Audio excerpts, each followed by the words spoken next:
Physics Notes, Unit 4.5, Newton's Laws with Inclines. Sometimes inclines are called inclined planes, a flat surface, or simply just a ramp. So we'll be applying this to basically cars going up and down ramps, hills, skiers. I think I have a skier problem right here. All right, I want to spell that a little bit better. Well, I spelled it right, but there we go. So, and a lot of different books and a lot of different teachers use different subscripts, so it can get confusing here. I'm going to try to keep it as simple as possible. What you're basically, you're going to be drawing a free body force diagram, and I'm going to simplify it, like I say. But here, what we're doing is we're rotating the X and Y axes, so to speak. X and Y, X is typically horizontal, and Y is vertical. But here we have things that slide down ramps, which are a little bit awkward. I want to draw something. I would just watch this. Don't draw this yet. But what we're going to be doing is we're going to basically be treating this as the y-axis, and this is the x-axis. So that'll be the x, and this will be the y. So some books actually write that on there when you do the problem.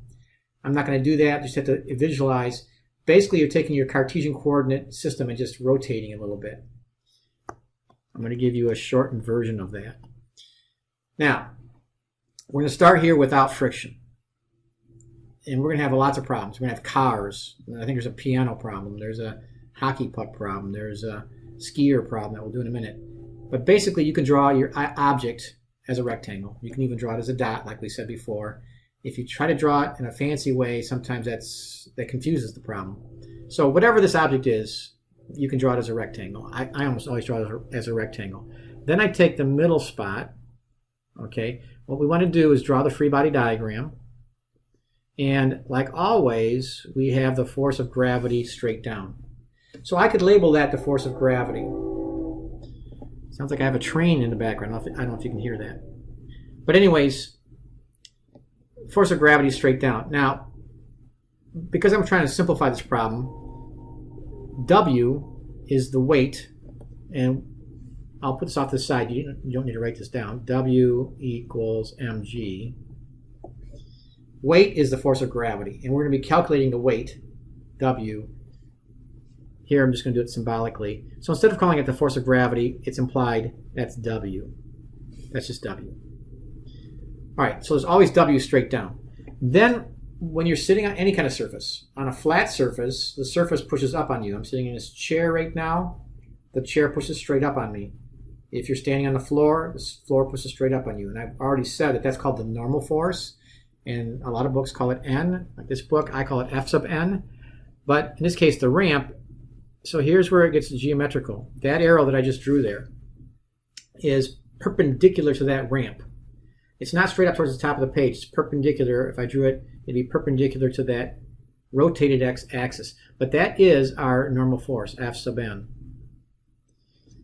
So with every ramp problem, that's how I always start them. I have W and I have F sub N every time. This one doesn't have friction. You may have to add friction in, but right now, every ramp problem, those are the two vectors. Keep it simple. And once again, there's a lot of variations in the way people draw these. But a lot of times, I don't even draw what you see there. I do usually, just to kind of get my perspective. And my ramps always slope down to the left, but your ramp could slope down to the right. Doesn't really matter. But what we really don't want to look at is the ramp. So what we really want to just look at is the object on the ramp. So I'm trying to draw this at an angle right there. That's supposed to be that rectangle. So a lot of times I'll just start the problem like this. I'll start like this, and then I'll start with W. All right, there's always these two vectors. So they're supposed to be straight, F sub N. So you always have those two forces acting on an object that's on a ramp. Weight straight down, like typical, and then the normal force perpendicular to the ramp. Now the next thing that I always do, off to the side. Some books do it right on top of this diagram. I don't like that, but I take that weight vector in my mind. Okay, in my mind, and I wouldn't even draw this right now.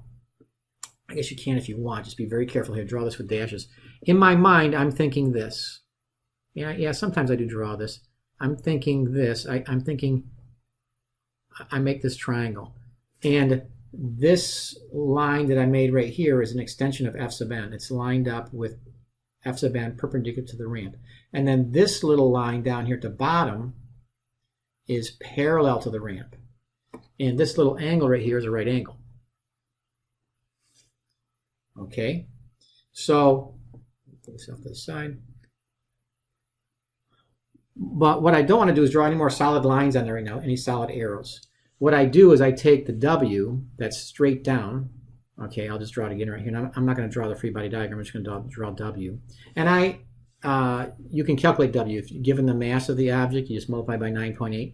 But what I do every time is I draw this little diagram as a sub-diagram, not as really a free body diagram, but a component diagram of my weight vector. And it always looks like this. It always looks like, okay, that arrow right there lines up opposite f sub n. It's along this line, along that dash right there that I just drew.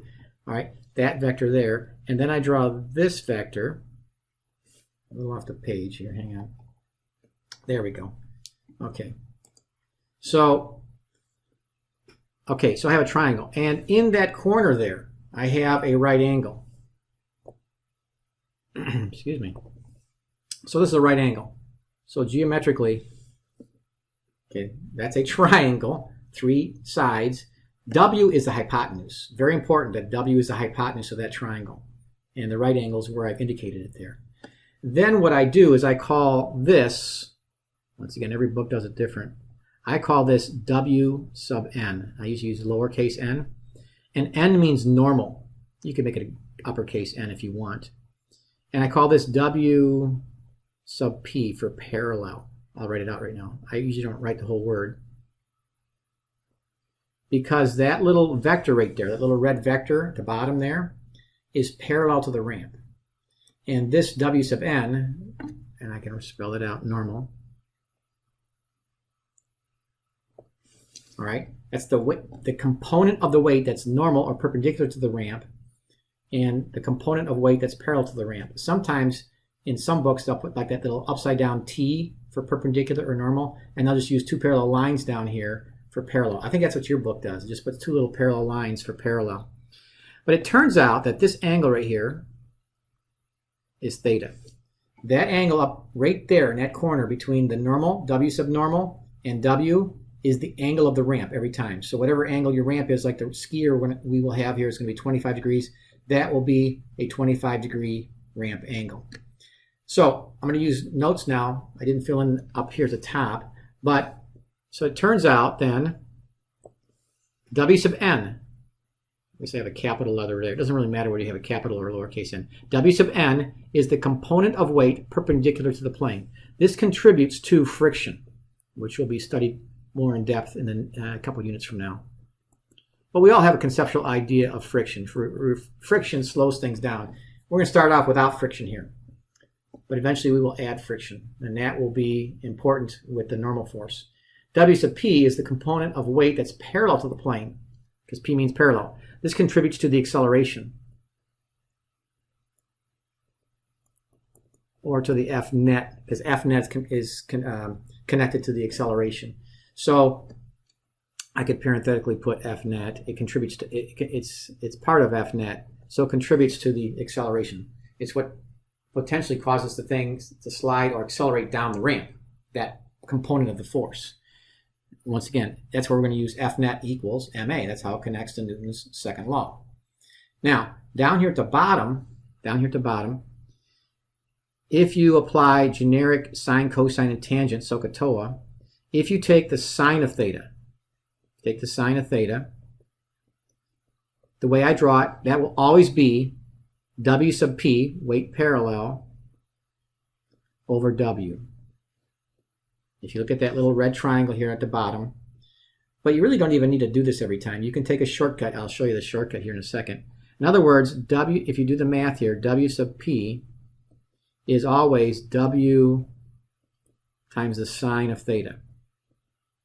And you can make the same argument with cosine of theta. Cosine of theta would be W sub normal over W. So to take a shortcut here, W normal, and once again, you can use capital or lowercase n here, doesn't matter, is W cosine theta every time. So in other words, you can take a shortcut when you do these problems. You can just use those two relationships. And that's what you're going to be basically doing in every problem, is finding the component of the weight. Those are the important forces, especially W sub P, which will be the part of the F net. So bottom line is, what I do then, all right, is at the very minimum, you will be drawing this diagram. Okay. All right. Go back to red. All right, here's my dot. Well, let me draw the rectangle with the dot. So that's my object on the ramp, whatever it is, a car, a skier, a hockey puck, a piano. What I typically do is I usually draw these two diagrams. Actually, I usually draw this diagram, but when I grade these for homework, I don't need either one of these two diagrams. What I do need is the third diagram. And what I don't like, or what I really don't want, is to mix and match these diagrams. Either you draw these two vectors like I have over here, or you draw these two vectors, which are the same ones, and be careful about putting dash lines on there even. So, or you draw the diagram I'm going to draw you now. Don't combine all these diagrams. In other words, what I'm going to do when I have the final diagram at the very, all right, that is F sub n. You're always going to have F sub n. That's perpendicular to the ramp. Then what I do, okay, is I draw the components of W. I have W sub n, and I have W sub p. I'm going to circle that because that's the diagram that I want every time. That's the one I look for when I grade these, is I look for that diagram. You have the two components of W. Don't put W on that diagram. Either start with the diagram of W or the diagram with the components. Don't put the components and the weight vector on the same diagram. A lot of books do that, and your book does that a couple times, but it can be confusing, not necessarily. But this blue circle here is what I look for. I look for that blue circle, and basically I look for your computation. I'll put it in the blue box down here at the bottom. So every time you do a ramp problem, basically you're going to have this blue circle, that force, and then the two components of weight. Don't put the weight vector on there. Use the weight vector to calculate the two components. So let me apply it now. So the blue is what I like to see. That's what I want to see when you do homework. That's what I want to see on a test. So here we go. In this one, I'll do a little extra, and then I'll show you what's important. So you have a skier. Once again, on a skier, you have W straight down, W. And I could actually calculate W numerically right now, because W equals mg, as we mentioned before. W equals mg, and we know that the mass of the skier is 71 kilograms. So I have 71 times 9.8. And if you wanted to do it in your head and round off to 10, you get the weight to be 710 newtons. But if you do it a little more precisely, and this won't matter, it comes out to be like 700 newtons. Almost identical. Almost exactly. Not exact. Never comes out exactly. But the zero here, I'm putting a little mark over that second zero to show that actually came out to be a zero. You don't need to do that. A few teachers do it that way to indicate that that's a 2 sig fig number, not a 3 sig fig number. That little line above the middle zero means it came out 700. If you use a 10 for instead of 9.8, you get 710 newtons. I don't care if you use 700 or 710. There's not much percent difference between those two numbers. That's fine. Now, also in this diagram here, I have F sub n. Oopsie. All right, that's F sub n. I don't know what that is yet. It really won't matter in this problem. So this is supposed to be a W here, not an N. This is the weight vector straight down. All right, then what you can do, even before you go much further, you can calculate W sub n and W sub p. In that rectangle you see just above here, I can calculate them right away. I don't even need to draw that little triangle. You can.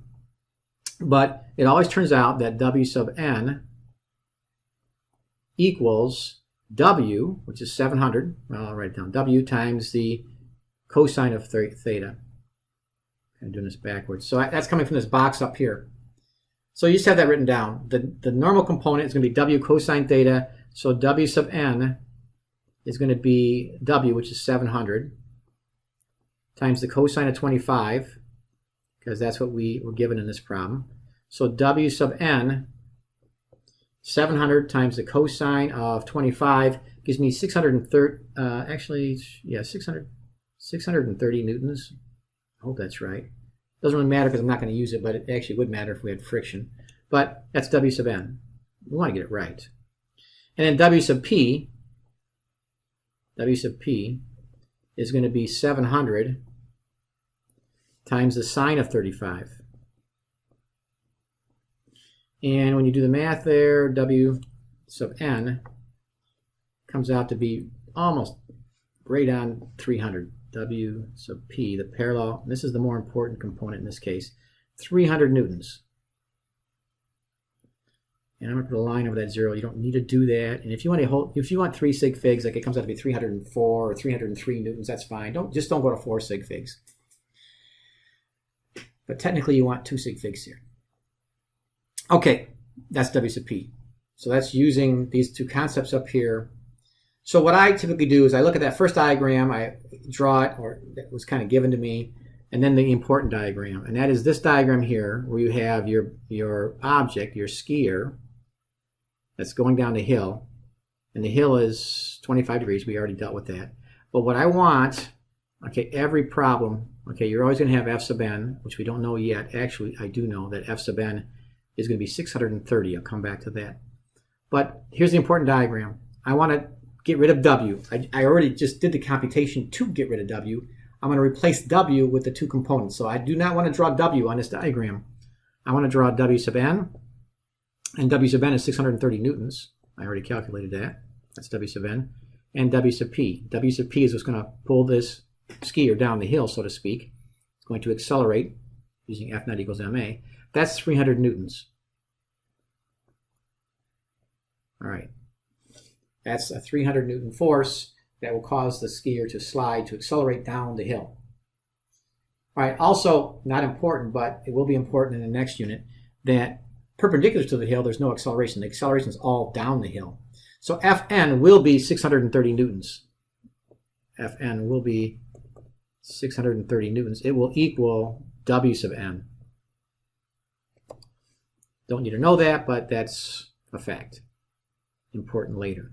So now I want to find out what the acceleration is for the skier. Well, I'm going to just use F net, Newton's second law, F net equals ma. It's pretty easy right now because there's only one force down the hill. When there's friction, we'll have to subtract a little bit from the 300. That's going to be the next problem. You can probably see where we're going with that.